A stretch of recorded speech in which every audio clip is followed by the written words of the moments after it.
The Ohio and Indiana Bar Associations require we give the addresses of the attorneys on the show. So here you go. Here's the information for our guest today, Greta Hoffman. And with me today, Dan Moore and Don Moore on vacation. And he'll be back next week. You can get all the information at fox19.com. Just click on the Moore Law tab.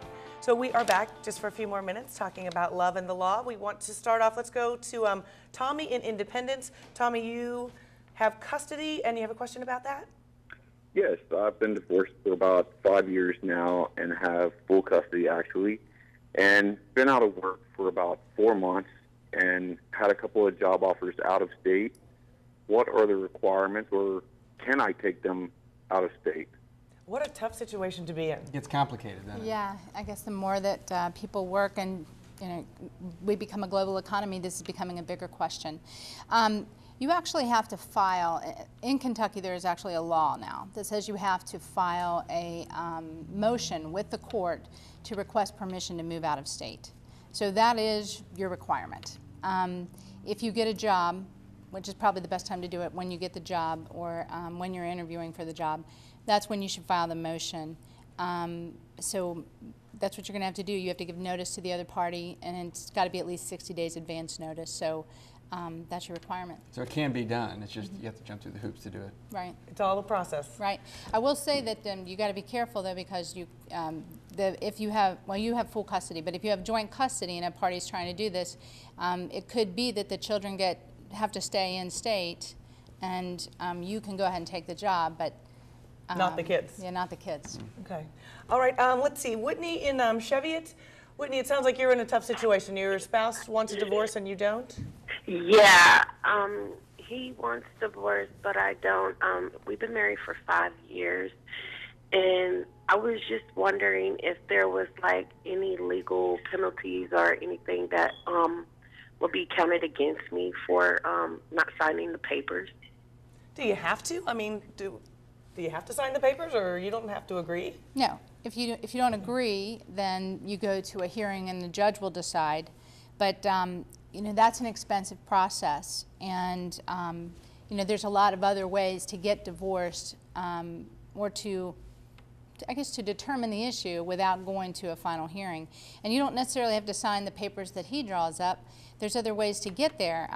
One of those ways is mediation. Yeah. Sure. Do you want to show that graphic that we exactly. have with some information on there? Sure. Did you want to? No, go ahead. Go ahead, Okay. Greta. I mean, mediation is a topic that is becoming more and more popular. A lot of people are using mediation to resolve their divorce. It's a non-binding way to resolve your issue. Two parties can go meet with a mediator. It's a third party whose objective doesn't represent either party, and their job is to help two parties resolve their issues. And it doesn't just have to be for divorce, it can be for any kind of law, any kind of legal issue, or just one specific part of divorce, or custody, child support, whatever. But that person can draft their agreement for them, and if the parties go to the mediator and they don't agree, they can leave without signing the agreement. And then they can go pursue their issue through the courts. Well, the nice part about the mediation, particularly with the domestic areas, you can really cut off a lot of expense, and frankly with any area, personal injury, you can do the same thing there. Is you agree, you have control over your case, the terms by which you are going to govern your case from here on out are agreed upon at mediation, if you reach an agreement, that is. And then the cost is over. You're not going to spend any more or very little more on attorneys, and that's the nice part about it. Okay. Absolutely. All right, let's go to Karen in Mainville. Good morning, Karen. Good morning. My question is our laws are supposed to be set up for the best interest of the children, and when a child is 4 and the father's only paid one child support payment his whole entire life, he's in contempt of court, but the courts don't do anything about it, but he keeps getting more and more rights. This child doesn't even really know him. He's not even showed up for all his supervised visitations. But okay, I'm sorry. I'm just going to have to ask you to ask the question. I'm sorry that you're handling all that, but I just need to know where we're. Why is it that he gets rights and he owes thousands upon thousands in child support? Deadbeat parents, big problem, isn't it? Yeah. You know, this is a really This is a really tough question, and sometimes legal answers don't give you the solace that you're looking for.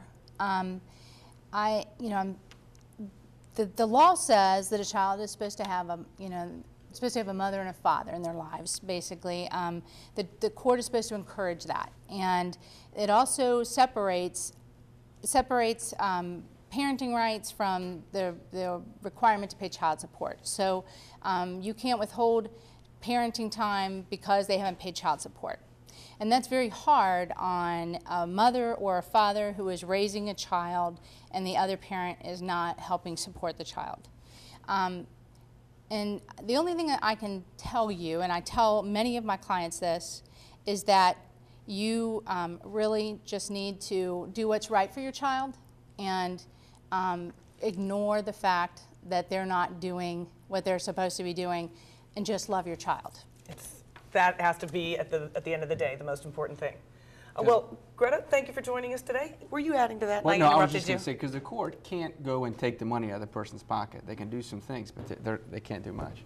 Okay. Right. All right, thanks for joining us on More Law. Next week, we'll be talking medicine and the law from the lawyer's point of view. We'll see you next week here on More Law.